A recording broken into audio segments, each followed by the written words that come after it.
This week on Not Sauce for Work, Terry Tam is co-hosting. Eagle is in his nest and producing.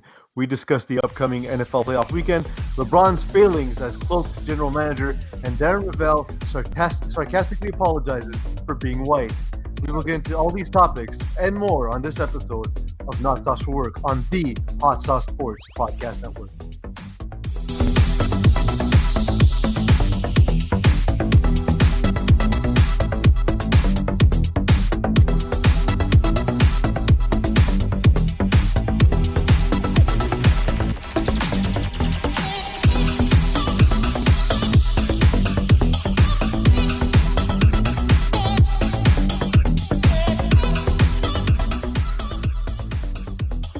Welcome everyone you were listening to, perhaps watching Not Sauce for Work. I'm your host, Pete Ruiz. Joining me is, as I mentioned, Terry Tam and the Eagle on Master Control.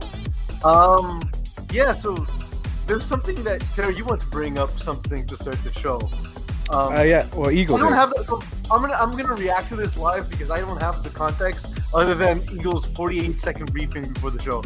So, what's her name? Julie Snyder? Is that her name? Yeah, she's the former wife of Pierre Carl-Pelado, the Videotron, executive / Isn't he like CEO or? Yeah, CEO. Plus, at one point, he was running the Parti Québécois in Quebec, lost that as a politician. Yeah. They got separated, et cetera, et cetera. Before that, she was a big pop star host show. Think of a Regis Philbin type of thing, but the Quebec version, kind of like that. And a female. And a female, yes. Yeah. So she had a special event on a public television station where I think she brought her kids onto the set in front of a studio audience and basically discussed vaccines with them on public TV, something to that extent, which you could argue was basically government-issued propaganda, ?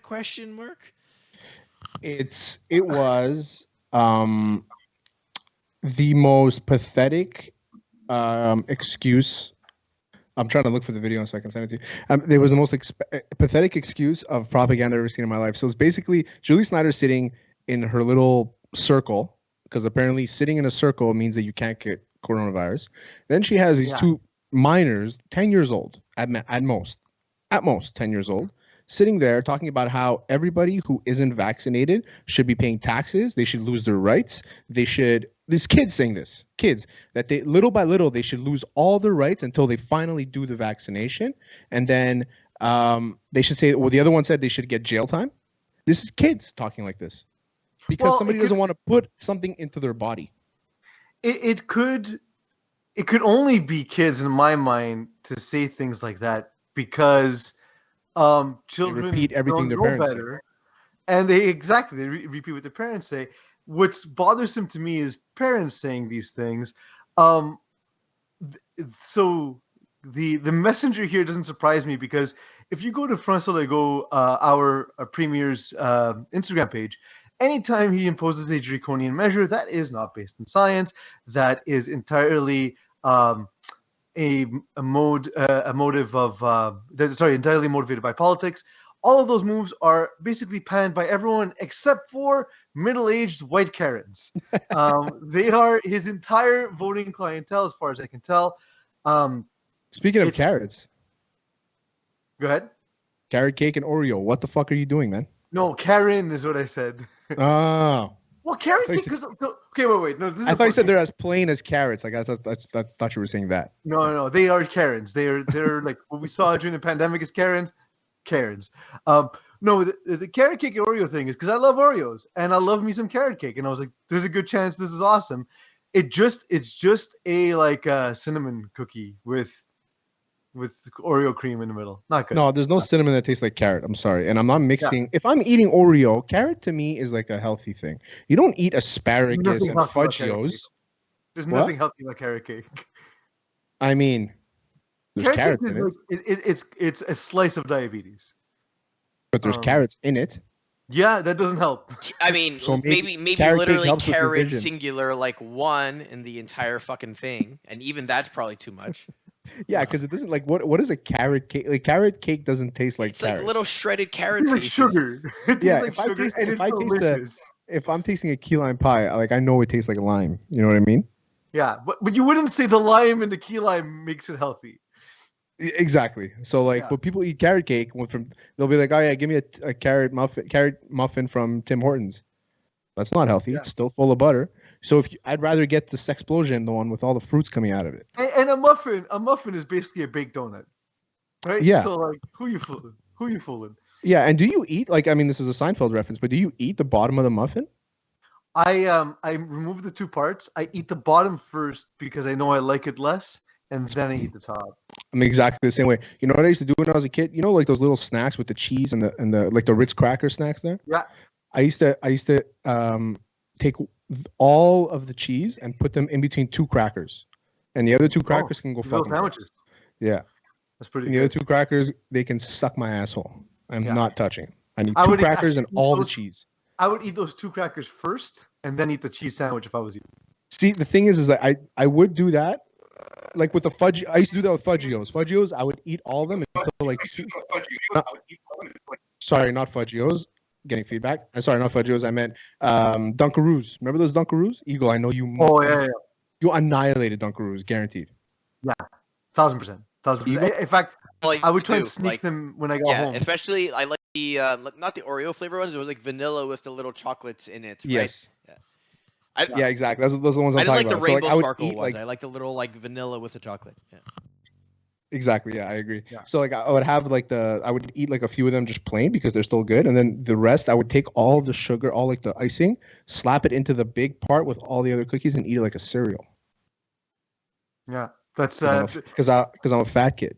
I was just as guilty. I used to sneak them. Like I was only allowed to have my lunch, but like if I can sneak them before dinner, I would do it every time. Every time I could, Definitely. I would do it. But going back to what was it? Sorry, it's Julie Snyder, right? Yeah, so she is I don't get her not name as wrong. delicious as a Fudgio, I will say that, as a Dunkaroo. So I'm at a point now.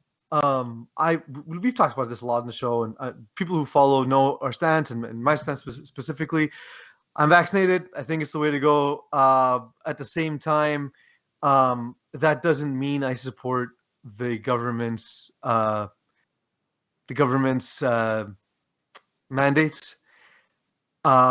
Specifically this time around, it feels pretty gratuitous. Something's We're happening at with your audio. 90% vaccinated. Sorry? Something happened with your audio there. I don't know what the fuck. It sounded like you were a dementor. You're good now. You're good now. Oh, I am no longer demented. That's good to hear. That's good to hear.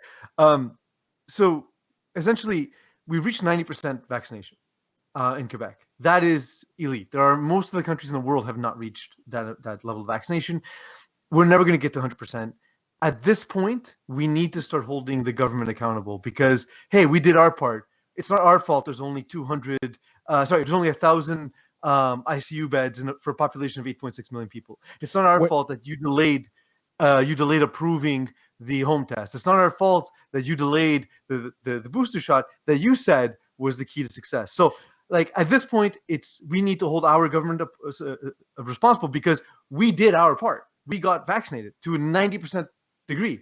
There are people who have their doubts. That's fine. If you don't agree with those people who have their doubts, that's also okay. That's the nature of free society. I am one of those people who don't agree with those people. At the same time, we're never going to reach 100%, and our government, who are elected officials, need to hold responsibility.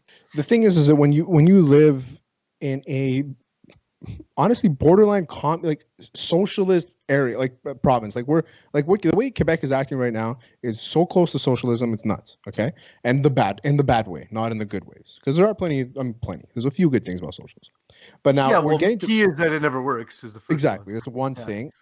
Show me the country that socialism works in. Oh yeah, you can't.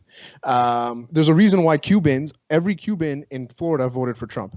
There's a reason why. Well, they did that. yeah, but there's reasons that aren't related to much that happened in the last election, but it's okay. No, sorry. There's a reason why they were pro-Trump, and that's more because they know what it's like to live in a socialist country, and they don't want to be that. And he was anti-socialism. No, but they voted Republican since the 70s because they associate the Democrats, no matter what they do, to socialism. Exactly, but exactly. Weird Cuban thing.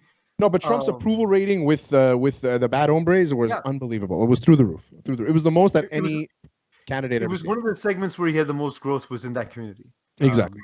for sure. Exactly. But That's why Florida is doing what they're doing now. They have like over 70,000 cases, which is nuts, but still, Yeah. at least they're living. And now, I mean, we're turning this to a political podcast, but now in Britain they just took off all mandates and all that stuff. So we're gonna see what happens there.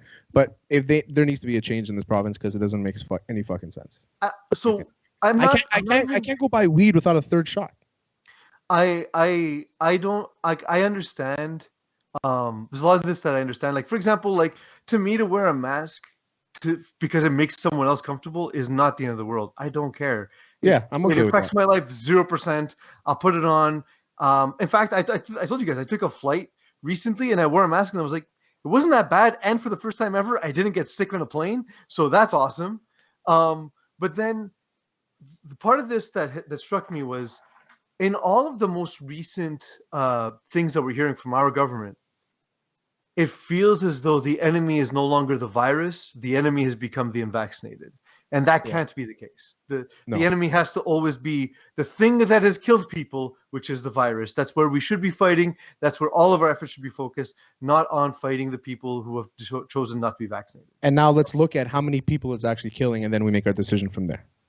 Yeah, for sure. Right? I mean, that's what we have to do. But on with the show. That was our political corner of the week. That goes too far. To me, again, let's look at who our villain is. The villain is the virus, period. Let's beat that guy. Other people. It's never been other people. I feel like the only way to solve this debate is to bring children on to talk about it. Yeah, that's a good way. True. Let's ask. My neighbor has a 2-year-old. Let me go ask him. Yeah, that's a good idea.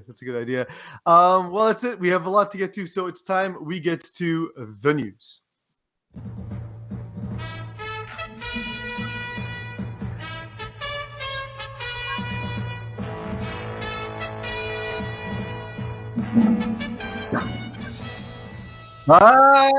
Terry, it's the news. Is it? It is. We've passed the Super Wild Card weekend. Is it Super Divisional round or is it just a divisional round? No, it's just divisional round. There's no Super. It was just a single round of a Super, since we can't call the final game Super either. What I want to know is why Eagle decided to start editing the video like while we're recording. This is all behind the scenes shit, you fucking idiot. Okay. All right, cool. So this is why this is why I usually don't show you this screen. I just put it on the big one so you can't see anything. It looks exactly like the one from the first live show we did a couple weeks ago. Eagle, why are you doing your job during the time? I know. I should be playing Pokemon instead. Man. Fuck. What am I doing? Yeah, exactly. The fuck. Talk about consistency. Last weekend gave us a bunch of games that were largely duds, more narrative than substance in a sense. Other than 2 games that came down at the last play, this weekend I'm looking at it. It did. Dude, you went the mentor again. I went the mentor again. Am I still the mentor? No, you're good now. It was really weird. I'm good now. I'm fine. I don't know what to do. But I hear myself. I hear myself in the background. Oh, that's super weird. I can try lowering my speaker and the mic. Okay. So last week gave us some duds, but this week I look across the board. All the games seem interesting, but every year I don't give enough weight to the teams that had the week off. The difference that makes. I remember hearing an expatriate, let's say Mike Vrabel, maybe Teddy Bruschi. It was one of those linebackers for the Patriots. The average over sensationalized linebackers that maybe would have been an all-star in the CFL. Guys who were solid, who happened to have Tom Brady as a quarterback. Yeah, guys who were solid who happened to just catch touchdowns for no reason, and then they're made to seem like they're the best players in the history of football. Yeah, but one of those dudes said at one point that the key difference between the Patriots and other teams was they, for 20 years, had never had to play a wild card game, and that gave them a huge advantage. Just from an odds perspective, because you have one less game to lose, right? Games to get to the Super Bowl. Either is, but I feel like it's 100% true. I mean, if I have to win 3 games instead of 4 to win something, then I'll take it, right? But plus 4 in a row, right? Exactly, yeah. There's that, but also, and if you're playing in those wild card rounds, chances are you're going to play a couple away games. You know what I mean? So you don't have home field advantage. So like the Titans finishing first, they're first in the conference, right? They are first, yeah. It's weird to say, yeah. weird because they're probably the worst number one seed I've ever seen in my life, and according to Stippen Zhang, they agree. And I just don't. It can also be a bad thing because you have too long. It's like you kind of like rust. You get rusty. I feel like if you have too much time to prepare, you might overthink, overanalyze, maybe get complacent, maybe not be as like the fire's not there. And we see it a lot where like number one teams come out and they lose their first week, their first game in the divisional round because the other team's fresh. They just came off a game. They're still on the road. They're hype. Like if you talk about the Bills, who had a tight game? Like let's say the Niners right now. The Niners are going to play the Packers. I think the Niners have the advantage in this game. I don't think so at all. I think we're overreacting to what we just saw because it was awesome. And I don't think the Niners even played that well. I think that they have the advantage because they're fresher, but they're going but they're going to be more banged up. They're going to be more tired. You have a fresh Packers team with a better quarterback that never loses in the NFL. Arguable. That script never goes against the Packers. And Terry, you got to remember, everyone played an additional game this season, right? So whatever your body wear is, it's body wear plus one. And then they have to play the wild card game. Meanwhile, everyone else, Devontae Adams included, are sitting in a hot tub somewhere trying to not catch COVID, right? I mean, that's really what's going on. I just don't like the bye weeks. I just don't like that a team gets a bye into the playoffs. You get first place, home field advantage, all that shit. But the bye week, I mean, it gives you a week to rest. But it's unless you're the New England Patriots, where you prepare extremely well, it's not to your advantage. But that's then all you do then is you move it into an 8-team playoffs, and 4 games in each conference are complete garbage games, right? Because you're going to get 1 8 and 2 7 seeds are going to be blowouts, 100%. Terry, there's no way. No, not garbage games. Who would have been the 8th seed in the AFC this year? The Chargers. You don't think the Chargers have a good chance against the Titans? Are you fucked? The Titans aren't good. I mean, look, without Derrick Henry, they're not good. Now he's back. But so like here's the thing. But he wouldn't have been back last week. But they played half the season without him and still got the first seed. What was their record? 12. They had 12 and something. I think. Hold on, let me confirm. Okay, they also have 6 bye weeks playing it. Well, 4 bye weeks playing against the Texans and the Jaguars. You know what I mean? They have 4 gimmies basically. So yes, but like that's not their fault. Like Green Bay has a bunch of gimmies. It's not their fault. Cowboys have a bunch of gimmies. I'm not penalizing. No, I mean, the Cowboys have an entire division of gimmies. Listen, you're not getting any arguments out of me. You're not. I think those 2 divisions That's a good point, actually. Eagle. Yeah, you're not getting any arguments. The Bills had the Jets and Dolphins. I think the Titans are like the 6th best team in this playoff. Falcons, Packers, Rams.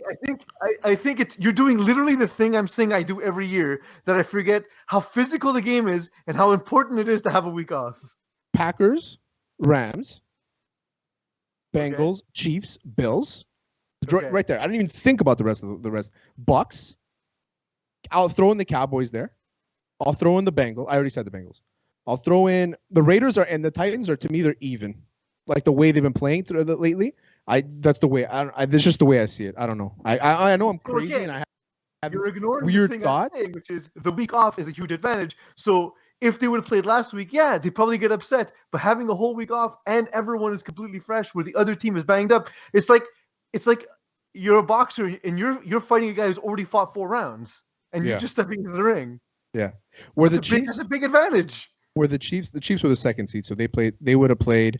Technically, the Chargers would have been the 7th seed, if I think about it that way. No. Because of impossible. If they were the 7th seed, they would have made the playoffs. So. Yeah, exactly. No, impossible. Yeah, I was thinking about it in terms of because strength of schedule.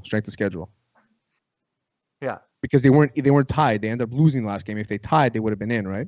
Because the Steelers had a tie. It would have been the Steelers that were out, and the Steelers would have been 8th. Because the Steelers had a tie, so they would have had the same record. The Steelers got in because they had a better record, not because of the strength of schedule. So I think that if the Chargers had went in, Chargers would have been 7th with the strength of schedule, obviously.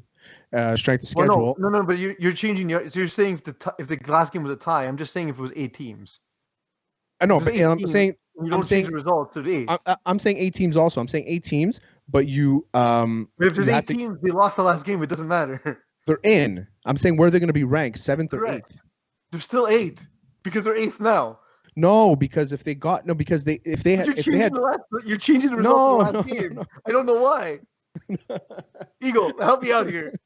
How does 8 become 7 even though they lost the last game. No, that's what I'm saying. I'm saying if they had tied, Well, why are you changing the last result? I'm just saying, I hypothetically. don't understand what you're saying. Let me finish a thought. I'm saying hypothetically, I think the Chargers could have beaten the Chiefs or the Titans. So but we already made that hypothetical by saying 8 teams. Okay, fine. So hypothetically, hypothetically, in the AFC, I see 2 upsets right there, from 1 to 8 or 2 to 7. I definitely see 2 upsets there. It wasn't even an upset this week because of the way the cards fell.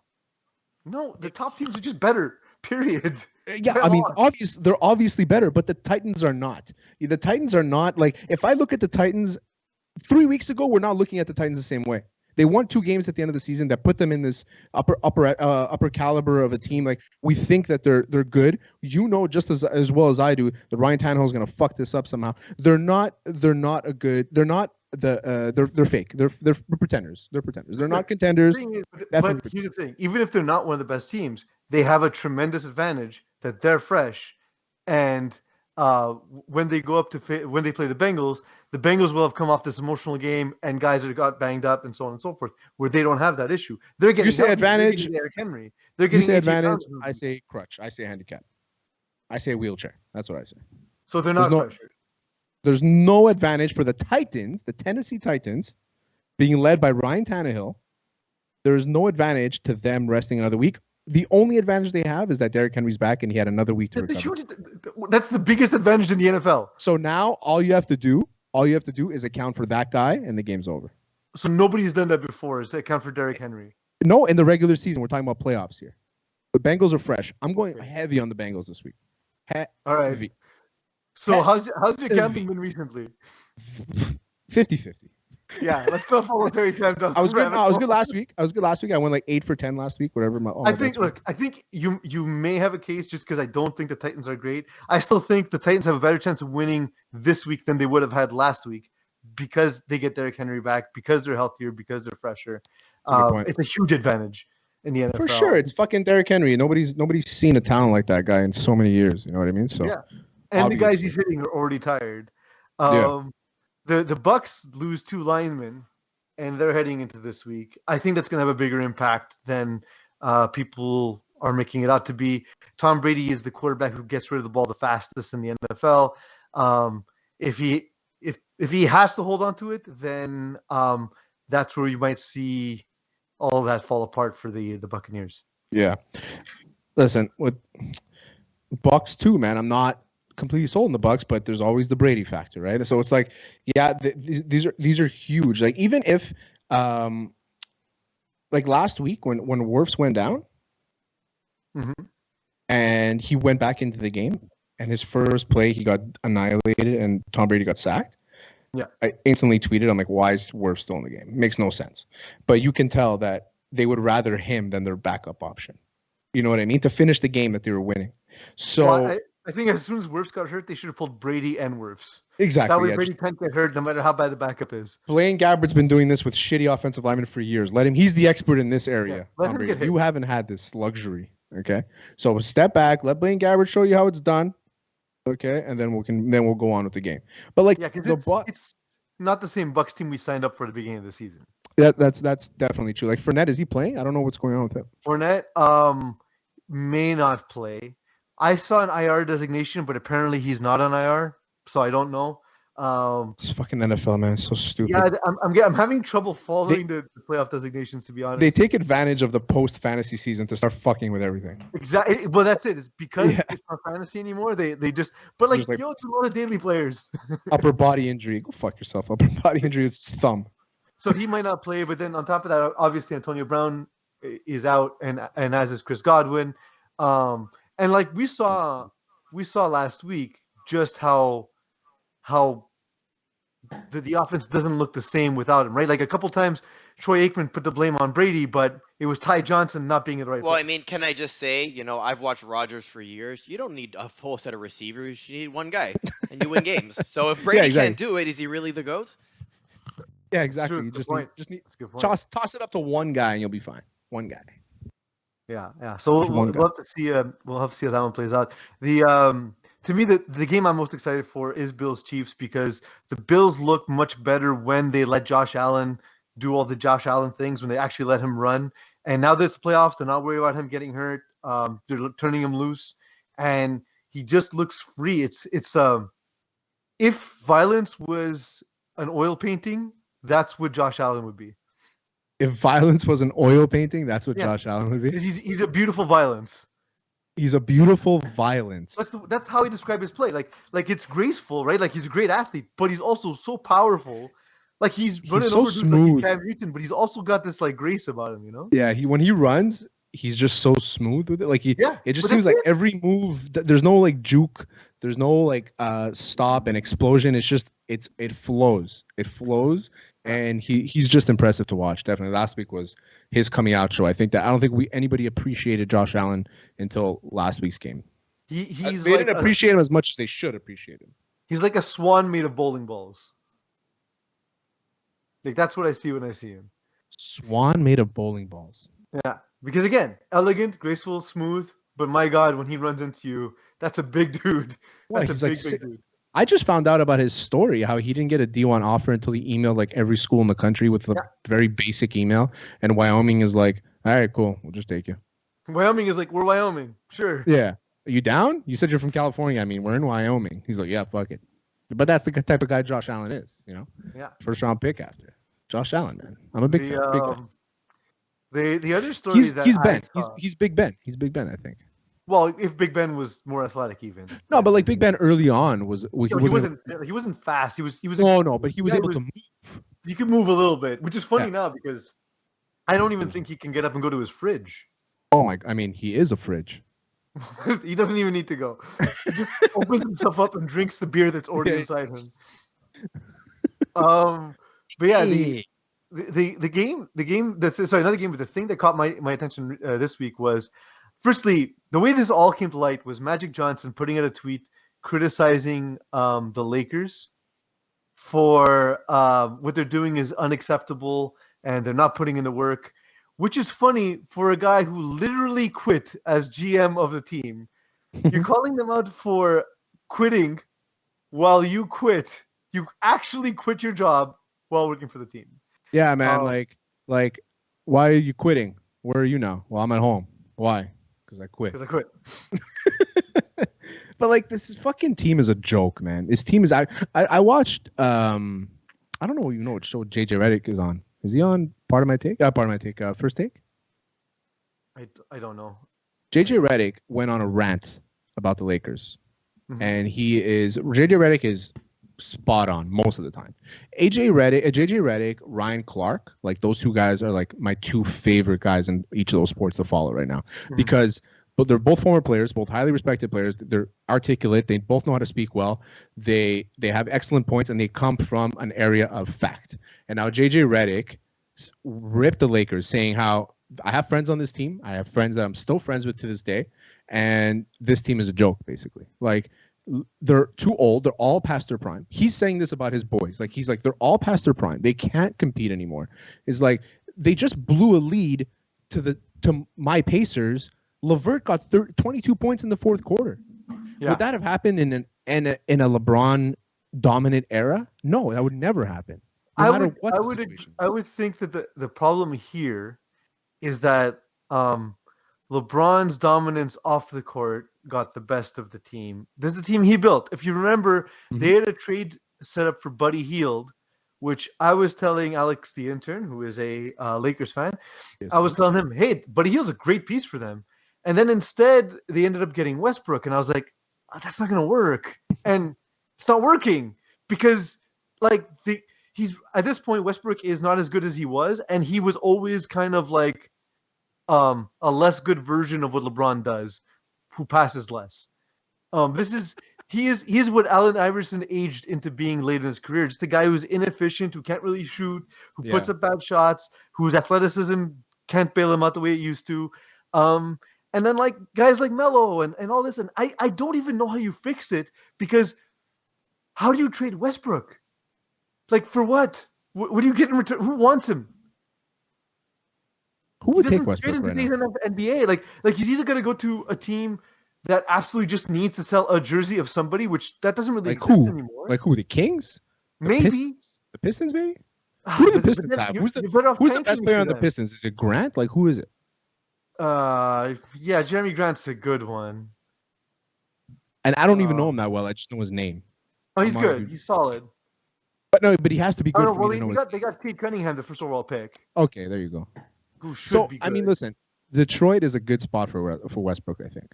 I really do think that it's a good spot for Westbrook. Yeah, but then what are the Lakers getting back? They can't. That's another thing that JJ Redick was saying. He's like, what can they trade away to get better? They can't. They can't. They don't have any first round picks in 2000 until 2027. The only thing I could see working is if they make a trade that doesn't help them in the short term, and I'll say the name right here. Ben Simmons is the only other name because that's another piece that's hard to move. But at least you get better on defense. Like that's for sure. On offense, you don't solve your problem at all because maybe he'll be happier living in LA than living in fucking buttfuck Philadelphia. Philadelphia is a beautiful city. I like Philadelphia. Not being in that organization, I think, is also beneficial. Have you seen like the overhead camera views of what LA looks like now? Yeah, it's disgusting. Yeah, it's that place is a cesspool of garbage. I've never liked the city, and I have no intention of going back. I've been to LA 4 times. Okay, I have friends that live in Irvine in Orange County, so we would drive down to LA, and I've been there a couple times myself. And Hollywood is it's a garbage can. It is what it is. But the Walk of Fame, people think of the Walk of Fame as like this great place, but it's literally a dump, and it's super dangerous. It's in an awful part of town. Yeah, it's an awful part of town, and like the only thing that's there is the Chinese theater. Yeah, other which is than nice. that, there's nothing in the area. Which is nice, but like other than the 3 times a year. Yeah. Other than the 3 times a year where they do like events there's really nothing else around there. You know what I mean? Like the Walk of Fame is nice. You walk, but I've never been on the Walk of Fame. I turned the corner and I was stepping on somebody's star, and I had no interest to walk through. Like it's not even like people used to go to the Walk of Fame because you go see Donald Trump's hands, all that shit. But like, what's there to really do there? Nothing. The best parts about LA are the little suburbs like Venice Beach, Huntington Beach, Santa Monica, Pasadena is nice. Like these are the good parts, right? And those are in LA, but they're a little bit on the outside. When you stay in Hollywood, talk about shit. That and then there's that Skid Row. I drove by Skid Row. You never want to drive by Skid Row. It's the most depressing thing you'll ever see in your life. Shout out to Pache Restaurant in Laurel Canyon. It is my favorite place to eat in LA. So. I've been to this place in Venice Beach called fuck. It's an Italian restaurant. Anyway, there's another place called Giusta that it's like they make like paninis and stuff. Oh my god, that was so fucking good. What was the name of it? I don't even know. But yeah, went with the boys. It was pretty good. So all this to say, I don't know what they can do with Westbrook.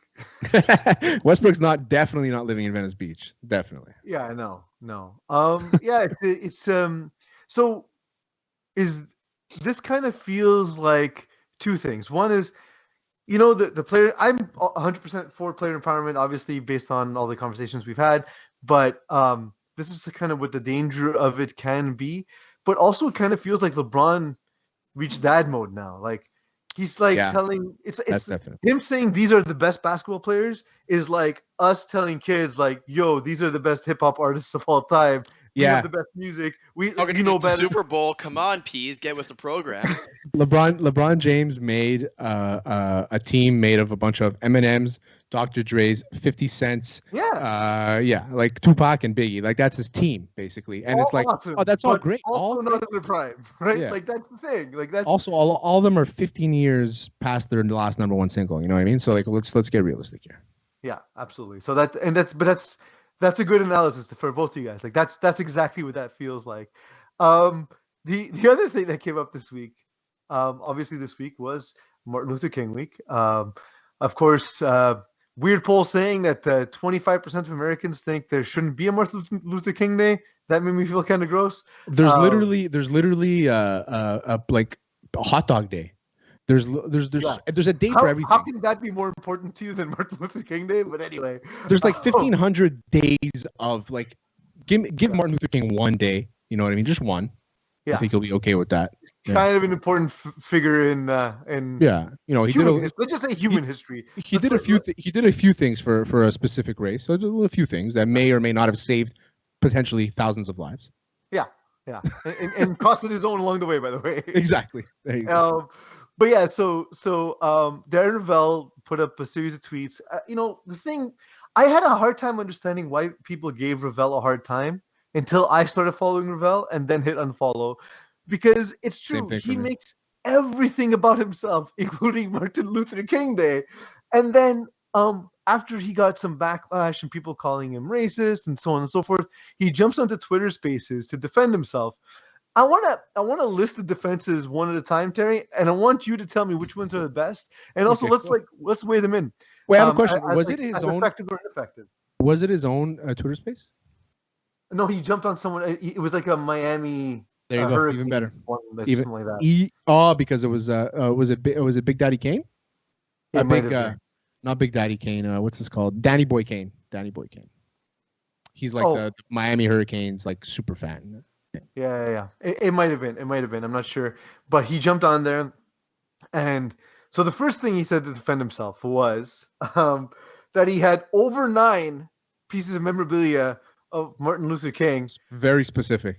Well, also weirdly not specific. Is it 10? Because 10 seems like a more normal number to say. Do you imagine not counting at 9? You're like, no, I've counted till 9. It's enough counting. Okay, I'm gonna let you list them off. I'm gonna write them down as you go. I'm gonna write over 9, so you can go, and then I'll give you which ones I think is the best and which one I think is the worst. Over 9. No, I'm not saying he had over 9 defenses. I'm saying his defenses. He had over 9 pieces of memorabilia. No, that's what I'm saying. So tell me more of his defenses. Okay, then now one of the pieces of memorabilia was, and this is the one he posted on Twitter. It's he showed it like on like a little video, and it's a logbook from prison, from when Martin Luther King was imprisoned. Kind of mixed messaging in my opinion. That was another one. Yeah. He also said he had a Rosa Give Parks. that to his family. He's had a signed Rosa Parks NAACP card, which is like, I mean, you have the Rosa Parks rookie card, bro. That's what I was gonna say. When you're like, when you're like, he has a signed Rosa Parks. I'm like, O-Pee-Chee? Like, what are we talking here? Are we talking O-Pee-Chee? Are we talking Upper Deck? What are we? Yeah. What are we doing here? It's like it's a special edition, like 1 in 16 Rosa Parks. It's an NFT. Yeah, it's an NFT. Rosa Parks. Darren Rovell managed to NFT Rosa Parks' NAACP card. And then and then he capped it off, Terry, with sorry for being white. Okay, so that's definitely the most ridiculous. But it all comes down to a version of I can't be racist, I have a black friend, right? Like we learned 20 years ago that's not a way to defend yourself. It's almost the same thing as saying you can't be racist towards white people. You know what I mean? Yeah. But you totally can be. Yeah. You can be racist towards anybody. Yeah.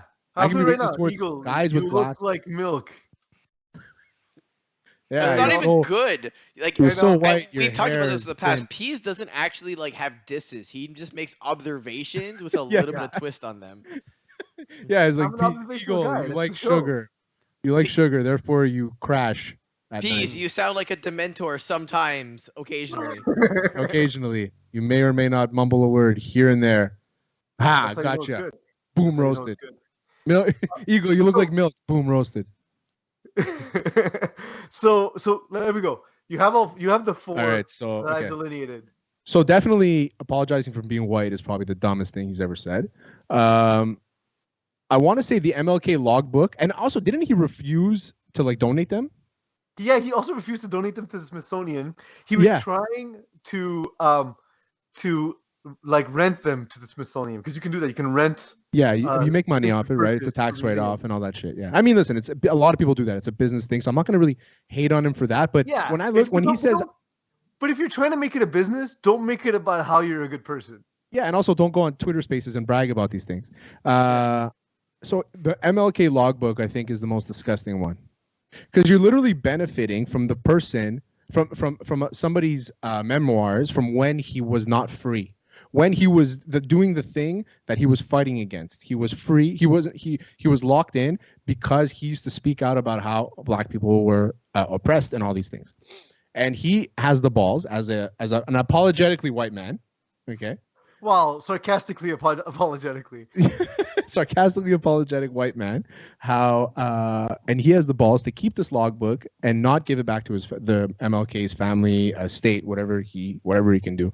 The 9 pieces of memorabilia, that to me, that's whatever. You own memorabilia. He's a piece of memory, American history. MLK. I'm not Darren Rovell. I don't think he's a racist in any way. So he's a piece of it's a piece of history of American history, and it's fantastic. Whoever has it should cherish it. But this should be available for everybody to see. Yeah. And the reason for that is you want to spread the message of this person instead of locking it into your shitty basement in New York City and then not doing anything with it and then trying to rent it out to museums and making a fucking dollar off of somebody's oppression, basically. I had someone offer me some advice once, maybe 10, 15 years ago, who said, you don't need to defend yourself about not being racist. Yeah. If you're not racist, just continue to not be so. And if you're an ally, just continue to be an ally. And that's all it takes. And so, like, honestly, it just got so much worse by defending himself. We all know this. But in itself, the thing that people are truly making fun of is that Darren Rovell made Martin Luther King Day about himself, and then, in apologizing, made Martin Luther King about himself. Loser. Which is the most Rovell thing of all time.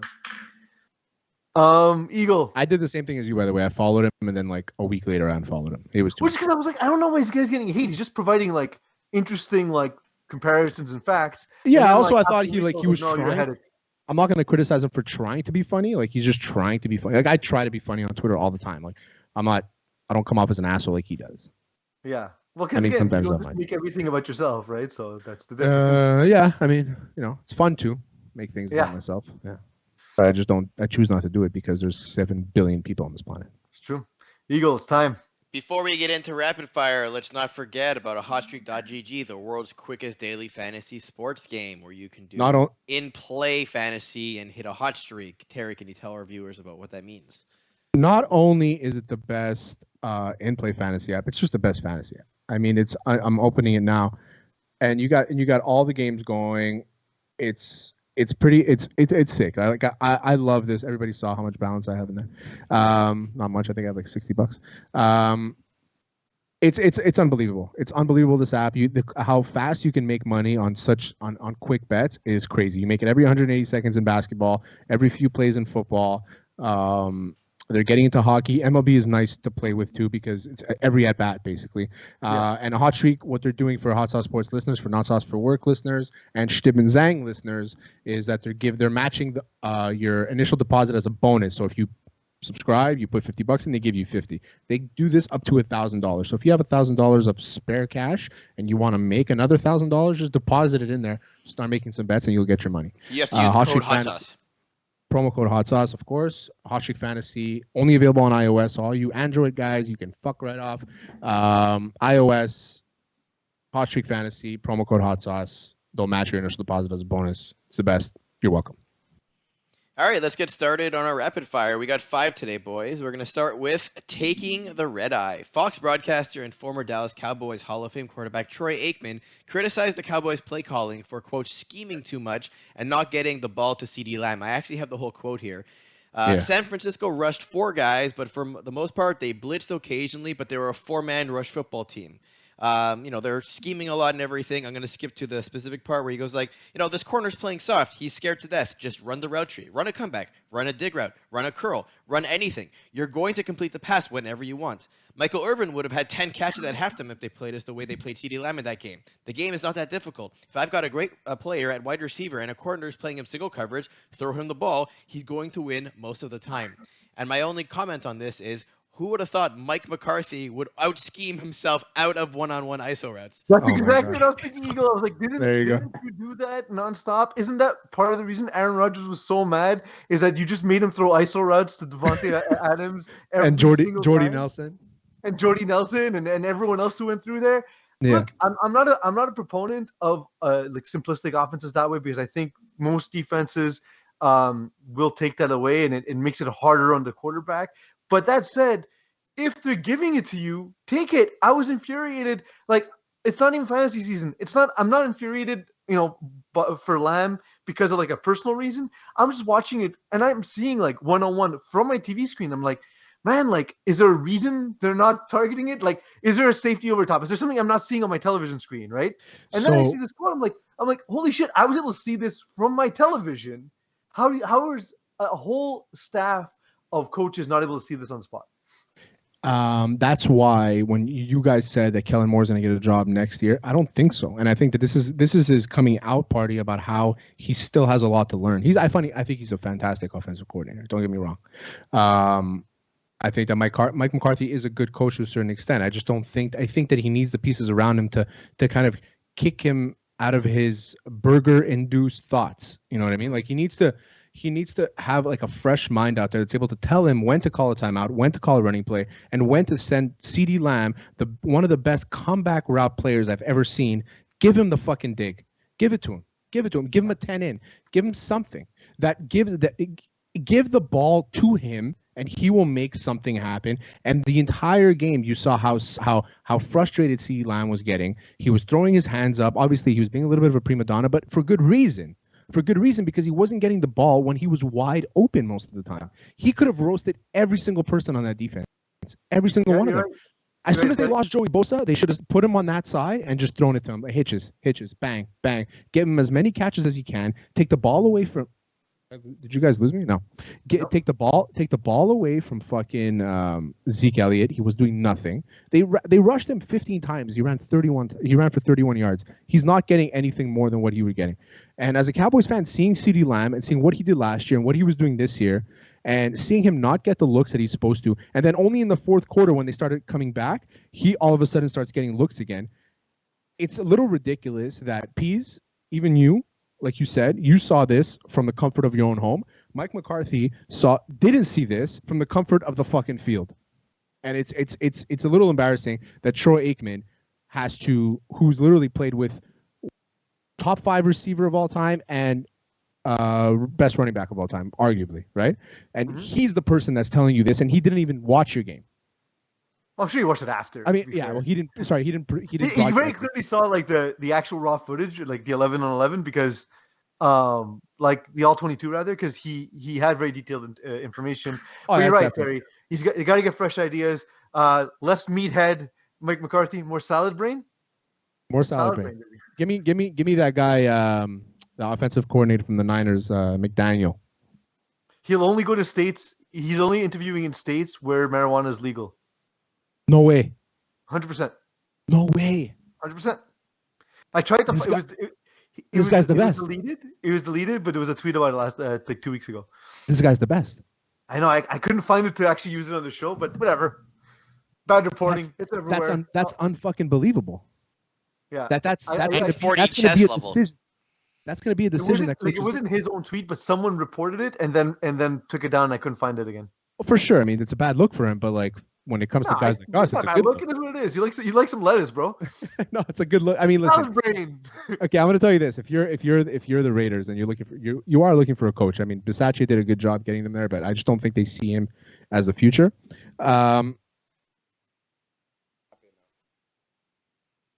Terry, you're making this the slowest rapid fire of all time. I know. Sorry. You stopped speaking. Fucked up. Okay, there you go. But like.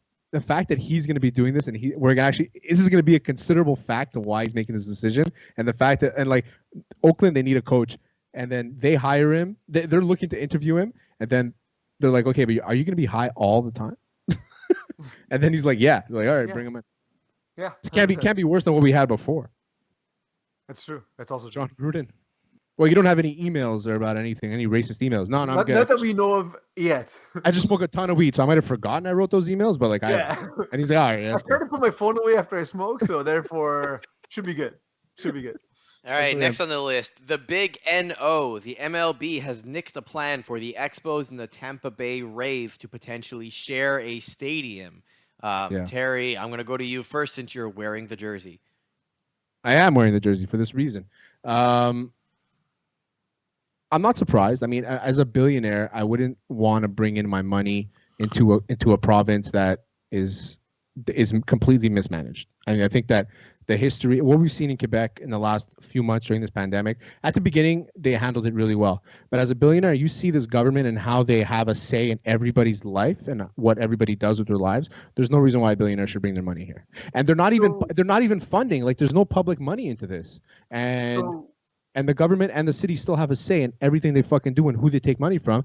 If I was a billionaire and I was trying to make this move, I would stop it right now and hold the province accountable. So the end result is right. A lot of the information you have is entirely wrong about it. And I actually have some inside information. It's right. It's what it is. I'm a conspiracy theorist, and this is what it is. It was never going to happen, first of all. The goal was Tampa Bay was trying to use this as a way. Tampa Bay and the MLB were trying to use this as a way to bully Tampa into getting the money to build a new stadium. Did it work? Because no stadiums can be built without public money. It's a Major League Baseball rule. Because they want like the city investment. Absolutely. Yeah, but how much do they have to invest? That much I don't know, but I do know that it is part of the ownership agreement that if you agree to be a team, if you agree to have a team, there's a certain amount that's allocated that has to come from your community. Okay, I get it. Montreal is working on getting that. The Bronfmans are working on getting that. In fact, someone who's heavily involved in the project has said it's a foregone conclusion that they're going to get the money at some point. And the people that I know inside baseball say that it's going to be Montreal will have a team within 10 years. So this was an opportunity to try and like test the waters to see how quickly Montreal can mobilize to get the money. Also maybe push the gas, because if they got the go ahead, maybe instead of 10 years, this becomes 2 or 3 years. You know what I mean? So all of this was politicking, but none of it had to do with specific Quebec politics. It just had to do with Major League Baseball politics. No, billionaires care about billionaires and only billionaires. No, but and I agree with you, obviously. But I'm saying this as more of like as an observation, is if I'm a billionaire, I'm not bringing my money here. Because it doesn't make any sense. It doesn't. Yeah, but something happens in the city. His money is here. No, but the thing is that nobody's willing to put it up. Quebec is known to be cheap. Quebec businessmen are known to be cheap. Nobody's willing to put up all the money. Bronfman is not willing to put up all the money, even though they have no owner in sports now does. Like the days of Jerry Jones and Al Davis don't exist anymore. I mean, they had, but the thing is, they had to buy the team, or else they would have to pay the exact same amount of taxes. You know what I mean? So like they had to do certain things. Well, Steve Ballmer's a good example of exactly the few guys, and like that's not even billionaire. That's like next level status, right? That's like there's fuck you money, and then there's like fuck your mother money. You know what I mean? Then there's fuck the world money. Yeah, Steve Ballmer has fuck your mother money, and then other people, and then like the guys in Saudi Arabia have like fuck the world money. You know what I mean? Yeah. Next. All right, from Big House to Death Star. After squashing rumors of going to the Miami Dolphins, more recently we have information that Jim Harbaugh might be in line as the next coach of the Las Vegas Raiders. Makes sense to me. The Raiders are looking to make a splash. They have a propensity to look for the big name. Harbaugh is a big name. They're going to pay a lot of money for the head coach. They're going to pay more than they paid Derek Carr? Well, it'll be probably on par with what they paid John Gruden. Remember, it was $100 million for 10 years is what they gave John Gruden. But Jim Harbaugh shouldn't accept a penny less than that. Yeah, and well, here the thing is that I think Harbaugh is staying at Michigan, and this is his agent basically using NFL owners to get as much money out of Michigan as possible. No, I think he's coming to the NFL. I think he will be coming to the NFL. I just don't see a successful tenure in Oakland. I do see a successful tenure in Miami for Jim Harbaugh, though. I will say they're both bad organizations, so awful. Probably not awful. But no, to me this is all a money play. It's always been about money from the beginning, and it's gonna be. Yep, and that's all it is. I agree. All right, next, speaking of money, Big Red, Tampa Bay Buccaneers coach Bruce Arians has been fined $50,000 for slapping a player on the back of his helmet in anger during the game. As to which, and I'll get the joke first, only $50K because Urban Meyer costed him $40 million. What's a kick versus a slap, right? Bruce Arians is the type of football coach that I like.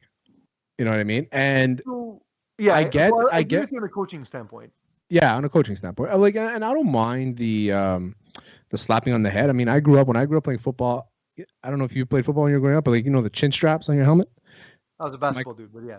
Yeah, my coach used to carry one around, and it has metal, like the clips onto the helmet. They're metal, and if you slap somebody's helmet, it rings in there. So our coach used to walk around practice, and if you didn't do your drill right, he would ding you on the head. So ding in your head all day. Like I'd probably get it like 3 times a practice. Each player would get it at least once a practice.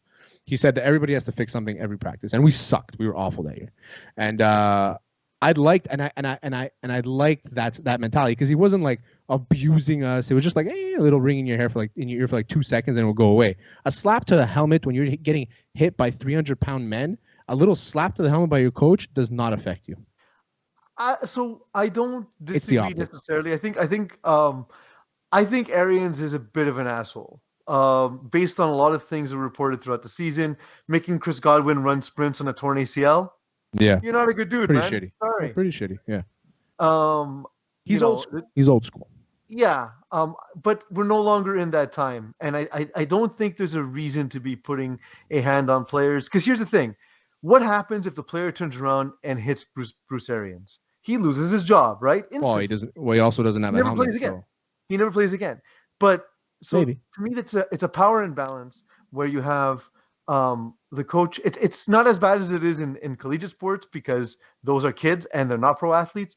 But here too, the pro athlete has no recourse. There's nothing they can do. Their lives are completely controlled by this person, and that person can also use physical control. And we're seeing what's happening in the NHL when that gets pushed to the absolute worst possible part of it. I'm not saying in any way that what Bruce Arians did equates to the Kyle Beach story. What I'm saying is just don't touch players. And there you go. There's never a reason to have a physical altercation. Sure. But the thing is that like you've never played in football. Like you play basketball, you're getting reamed out by your coach. In football, it's like it's a thing to like. Yeah, but it doesn't mean it has to be a thing. Like in but hockey, I don't see it as in hockey, sexual abuse is a thing, right? I don't see it as a bad thing to smack a player on the helmet if you fuck. But what if a player on your team does? It's a different story when you're talking about somebody who's the leader of the team, who's the coach, the manager, the boss, and everything. He's not the boss. He largely works for the players. Bruce Arians works for Tom Brady.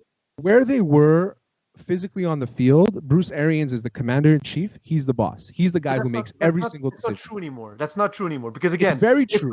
If Tom Brady goes into the office and says, "I want a new head coach," he gets a new head coach. That's exactly into the office, but he's not making that call on the field. On the field, Bruce Arians owns every single thing, all of it. If after the game, if they want to go back, and complain, and Tom Brady wants to say, "I want a new coach," then he has the right to do that, and Tom Brady will most likely get that new coach. I mean, there's no doubt about it. LeBron James has done it.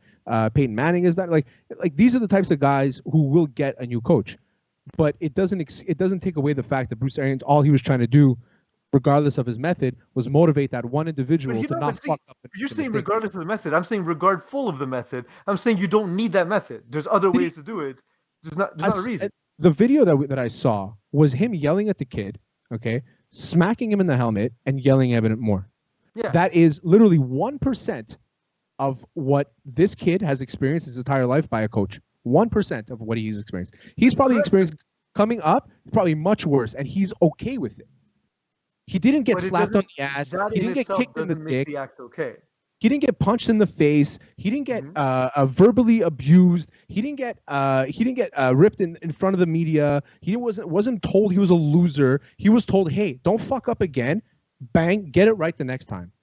No, zero wrong with that. Zero. And we're going to disagree because you're not a conflict kind of guy. You're not a physical conflict, altercation kind of guy. Or maybe I grew up a little bit more feisty. But at the end of the day, what he did was completely necessary in the situation. No, but you're getting it wrong because I was a conflict kind of guy. But here's the thing. It's not 1996 anymore. It's 2021. Sure. Exactly. And I've made that choice in my life, and I made those decisions in my life, and I've recognized the time that exists now. Because you're also not in an occupation that requires physicality. This guy goes out there and like I was saying before, he puts his body through the test. Everything, okay, everything. He gets smacked, rolled, all of it. He goes to the bench. His coach is ripping him a new asshole, and he gets a smack on the head. You think he realizes that I got smacked in the head? You think he's like, oh, I got smacked in the head, I'm so mad. He's literally thinking about all the mistakes that he's made or what he's going to fix for the next couple of plays. He doesn't care. If the player was upset about it, then yes, I can understand the backlash. But if that player isn't upset about it, there's nothing we're talking about. He got fined because likely they have a rule that says you can't do it. There's definitely a rule, and I'm not denying the fine. I'm saying if he wants to get fined, that's fine. But there's nothing wrong with what he did. The league put those rules in place because it's the climate that we're living in nowadays. Like people are more or less because it's a workplace, and like if you don't want it to get to the terrible, awful places of Kyle Beach, one of the ways you can curtail it is there's no physical contact between players and coaches. You're talking about a guy getting disciplined with a smack on the helmet to a guy being forcefully I literally said it's the opposite spectrum. Oh, okay. Sorry, I missed that. I said that, but the thing is that like one way to curtail that, one way to avoid having things get worse is to say, even when these things are small, we're going to fine you, which is what the NFL is doing. Yeah. Even if it's small. And they're fine. Listen, Bruce Arians knew the rule. He knew what was going to happen to him. There's nothing wrong with that. He got fined. Fine, he got fined. He broke the rule. He got fined.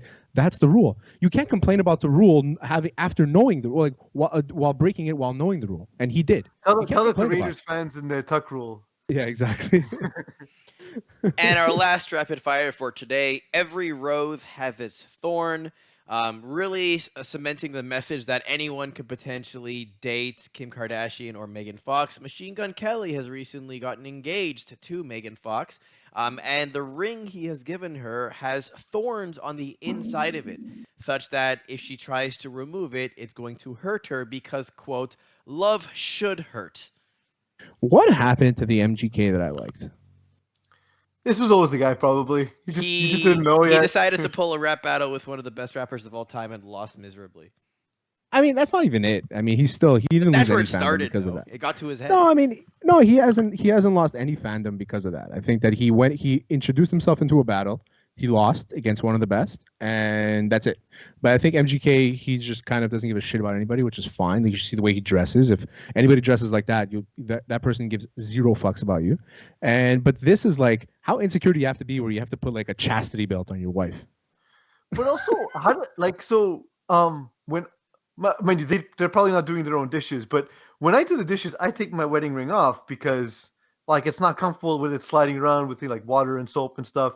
And so that's what I was thinking is like, there's not a circumstance where she takes off the ring to like do something, or is it just that I don't understand rich people life?